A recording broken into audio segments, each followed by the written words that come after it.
Mr. President. The senator from Wisconsin. Thank you, Mr. President. As President Obama has noted in his State of the Union, the American economy is growing again. We are creating jobs at the fastest pace since 1999, and unemployment is lower than before the financial crisis.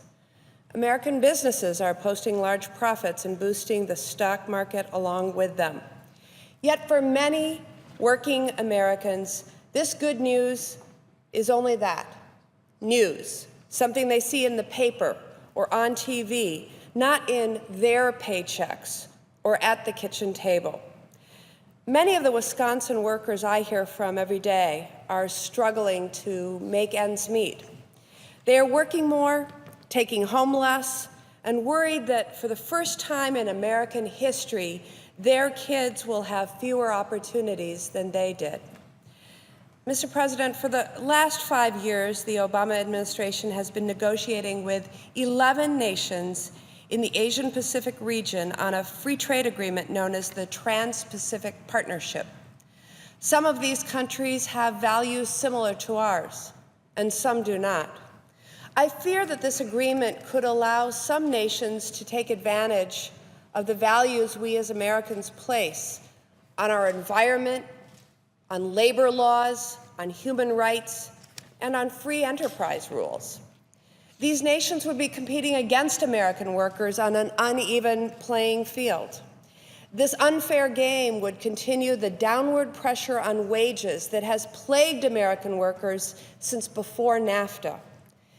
The interests of Wisconsin workers are being represented in these negotiations by unelected officials in the Office of the U.S. Trade Representative. And I'm here to let these negotiators know that Wisconsinites don't want more of the same failed promises from free trade deals. Wisconsin workers make things, and we have been one of the top manufacturing states for generations. If we hope to continue making things, we think that we should continue to have our own government as a customer. That's why I've been a big and strong supporter of Buy America provisions that require federal agencies that use taxpayer dollars to purchase American-made products. Free trade agreements have historically allowed foreign nations too much leeway when bidding for our government projects and contracts, while not affording American companies that fair access, that same access. I've asked the GAO to study this and report back to Congress so we can know the effect of skirting Buy America laws have and the cost that it has to American manufacturers. Currencies that reflect their true value are also vital to the conduct of global trade. When foreign countries cheat by manipulating their currencies to price their goods cheaper, Wisconsin workers, in fact, all American workers, lose. 7 years ago, then Senator Obama, speaking about the Bush administration's inaction on currency manipulation, said it best: refusing to acknowledge this problem will not make it go away. The administration's refusal to take strong action against China's currency manipulation will also make it more difficult to obtain congressional approval for the renewed Trade Promotion Authority, as well as additional trade agreements, end quote. That statement is as true today with the Obama administration as it was with the Bush administration. Currency manipulation is essentially cheating, and that's why I support including strong and enforceable currency manipulation provisions in any trade agreement. Without these rules, we will allow countries to engage in a race to the bottom that leaves everybody worse off. One of the things that has made America great is our entrepreneurial spirit. This spirit has attracted immigrant entrepreneurs from all over the world. But all too often, I hear from Wisconsin businesses whose patent ideas are being stolen and replicated in Asia. I believe that any agreement must include high standards for protecting intellectual property to encourage risk-taking investments that turn into profitable companies and jobs right here in the United States. In the same way I believe that our ideas should be protected, I also believe that what we call our foods should be protected from foreign interference. And let me explain what I mean by that. In fact, the European Union has sought to restrict the use of cheese, meat, and alcohol names that American producers have produced for generations. For instance, cheese producers in Wisconsin would not be able to call their cheese feta because it is not made in Greece, while a brewer in Wisconsin couldn't label his dark beer a Bavarian black because it isn't made in Bavaria, in Germany.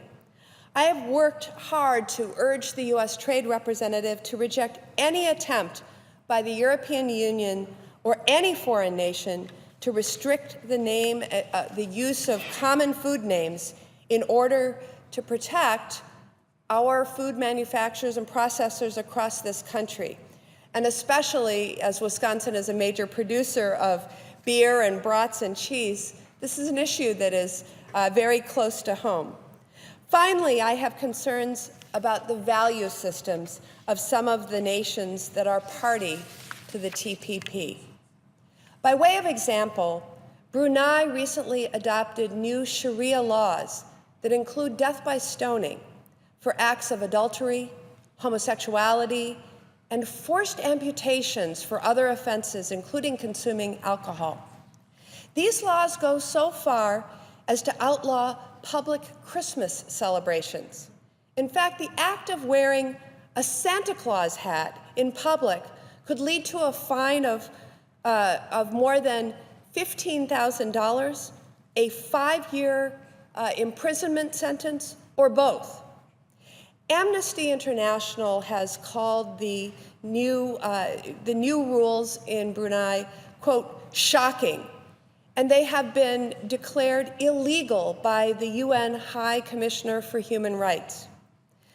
We should not be affording our highest trading privileges to nations that do not value basic human rights.